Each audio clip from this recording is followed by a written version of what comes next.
presented by RK Music. Music by Ranjit Sahni.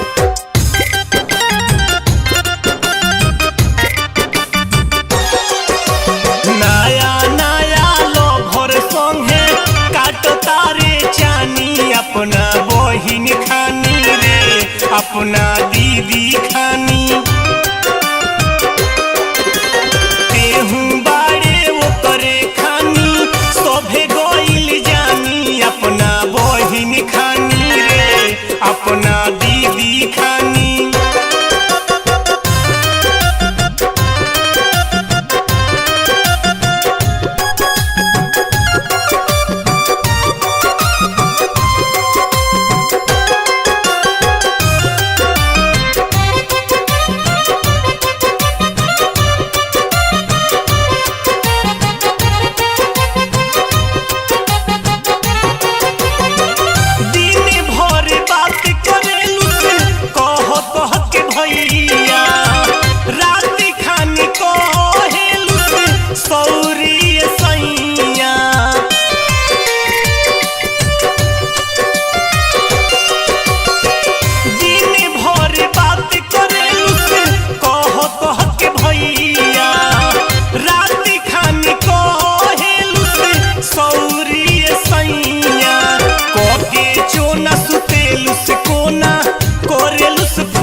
अपना बहिन खानी रे अपना दीदी खानी नया नया लोभर संगे काटो तारे चानी अपना बहिन खानी रे अपना दीदी खानी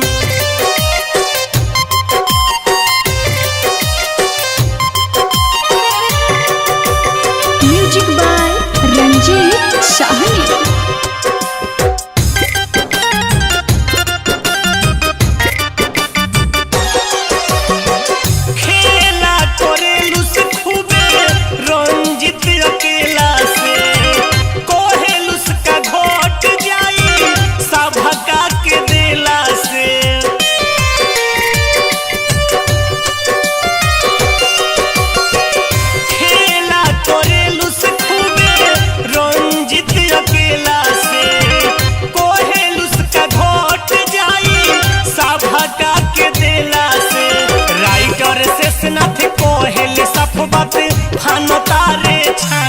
अपना बहिन खानी रे अपना दीदी खानी